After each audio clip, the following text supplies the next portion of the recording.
In an astonishing turn of events that shocked Catholics worldwide, Pope Francis became the first pope from the Americas in over 1,300 years of church history, shattering centuries of European dominance and bringing a radical new vision to the Vatican.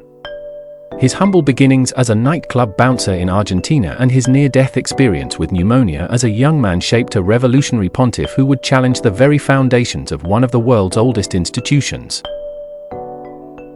Pope Francis emerged on the balcony overlooking St. Peter's Square on March 13, 2013, as a complete break from tradition. As the first Jesuit pope and the first from the Southern Hemisphere, his election sent shockwaves through the Catholic world. From that moment, he signaled his intention to transform the Church, shunning the papal limousine for a bus ride with fellow cardinals and setting a powerful new tone focused on humility and service to the poor. Born Jorge Mario Bergoglio to Italian immigrants fleeing fascism, his path to the papacy was extraordinary and unconventional. Working as both a nightclub bouncer and floor sweeper in his youth, he eventually found his calling in the priesthood.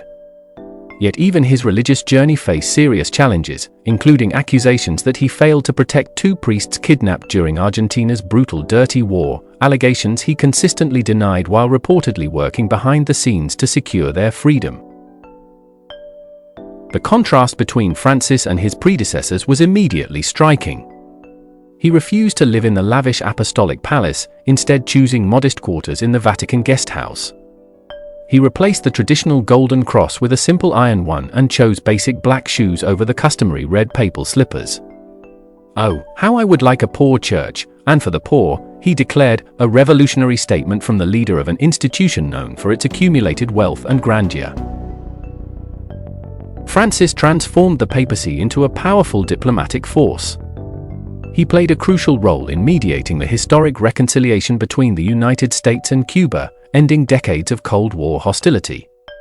His efforts to heal ancient religious divisions led to unprecedented progress, with the Patriarch of Constantinople attending his installation, the first such occurrence since the Great Schism split Christianity in 1054. His approach to Islam after terrorist attacks demonstrated remarkable courage. "If I speak of Islamic violence, then I have to speak of Catholic violence too," he stated, refusing to condemn an entire religion for the actions of extremists. This commitment to interfaith dialogue extended to his work with Anglicans, Lutherans, and Methodists, dramatically accelerating ecumenical progress that had stalled under previous popes. The Pope's health struggles became increasingly visible throughout his papacy. Having lost part of a lung as a young man, he battled recurring respiratory infections and developed severe mobility issues described as a physical humiliation. Despite these challenges, he maintained a grueling schedule of international travel, determined to reach the furthest corners of the global church rather than remain isolated in Vatican City. No aspect of Francis's leadership generated more controversy than his approach to divisive moral issues. While maintaining the Church's opposition to abortion, same-sex marriage, and female priests, he revolutionized the tone of these discussions. His famous response when asked about gay priests, "Who am I to judge?" represented a seismic shift in rhetoric, emphasizing welcome and compassion over condemnation. This approach infuriated traditionalists while energizing Catholics who had felt marginalized by previous papal pronouncements. The conservative backlash reached unprecedented levels in 2018 when Archbishop Carlo Maria Vigano publicly called for Francis's resignation, accusing him of covering up sexual abuse allegations. This extraordinary attack from within the church hierarchy revealed the depth of division his reforms had created. Some conservatives viewed his emphasis on poverty and environmental concerns as dangerously political, while liberals remained frustrated by his refusal to change core doctrines. Perhaps Francis's most enduring legacy lies in his transformation of the College of Cardinals, the body responsible for electing his successor. By appointing over 140 cardinals from non-European countries, particularly from the developing world, he ensured that church leadership better reflects its global membership. Future papal elections will feature voices from regions previously underrepresented in Vatican decision-making, potentially cementing his vision for generations. Francis's commitment to addressing climate change represented another dramatic departure from papal tradition. His encyclical Laudato Si elevated environmental protection to the level of core Catholic teaching, arguing that care for the earth was inseparable from concern for the poor. This stance alienated some conservative Catholics while earning him praise from environmental activists worldwide, showcasing his willingness to engage contemporary issues previous popes had approached with caution. The Pope's relationship with world leaders revealed both his diplomatic skill and uncompromising moral vision. He challenged powerful figures from Donald Trump to Vladimir Putin, refusing to soften his message on issues like immigration, capital punishment, and economic justice.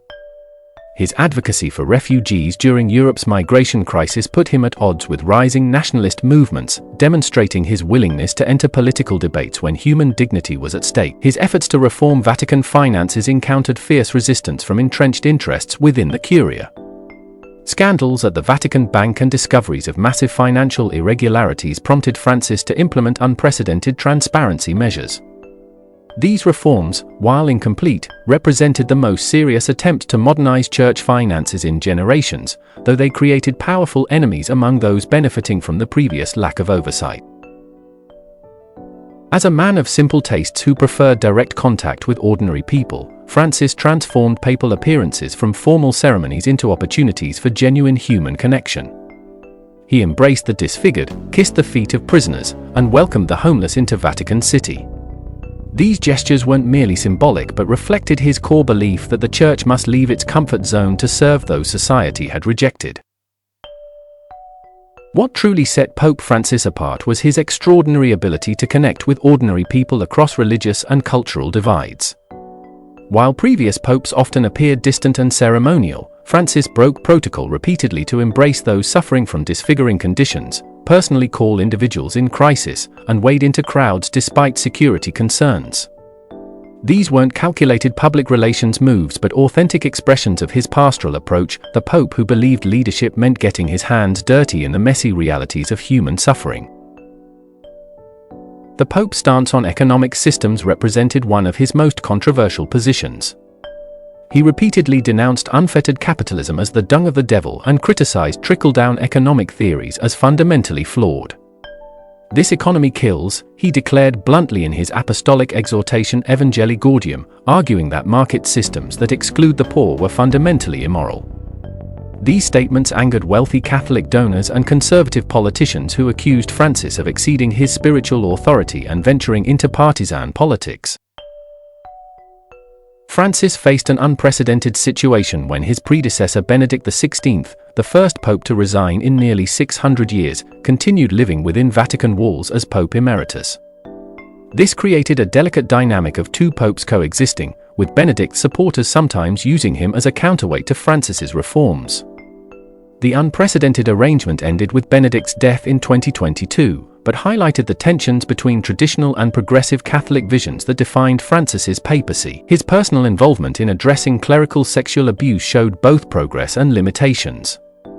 While Francis strengthened reporting requirements, abolished the pontifical secret that had hidden abuse cases, and defrocked several prominent abusers including McCarrick, critics argued he moved too slowly and inconsistently.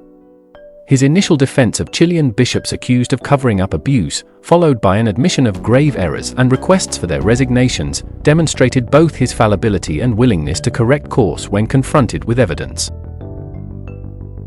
Francis's vision extended beyond religious boundaries to embrace global humanitarian causes. His powerful advocacy for migrants and refugees put him at odds with rising nationalist movements worldwide. "Build bridges, not walls," became his rallying cry during the European migration crisis and debates over US border policies. He demonstrated this commitment by bringing Syrian refugee families to live in Vatican City and personally visiting refugee camps in Greece and Bangladesh, elevating the plight of displaced persons to unprecedented prominence in Catholic teaching. His revolutionary approach extended to pastoral care and church rules. By emphasizing mercy over rigid application of doctrine, Francis empowered local bishops to adapt church practices to cultural realities. His document Amoris Laetitia created pathways for divorced and remarried Catholics to potentially receive communion, a shift that traditionalists viewed as undermining the indissolubility of marriage while progressives celebrated as a compassionate recognition of complex family situations. What made Francis's papacy truly historic was his willingness to confront issues previous popes had avoided or addressed with extreme caution. From condemning the mafia and human trafficking networks to addressing climate change and economic inequality, he demonstrated that no powerful system was beyond moral scrutiny.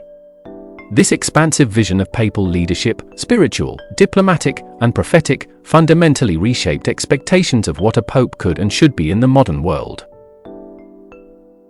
Now, as the world awaits news of Francis's successor, speculation runs rampant about whether the next pope will continue his reformist path or represent a return to more traditional approaches. The College of Cardinals he shaped, more global and diverse than ever before, suggests his influence will extend well beyond his pontificate. Will the next papal conclave choose someone who builds upon Francis's vision of a poor church for the poor, or will it select a leader focused on reasserting doctrinal clarity and institutional strength? The direction of the world's largest religious organization hangs in the balance as billions of Catholics and observers worldwide watch for white smoke to once again rise above St. Peter's Basilica.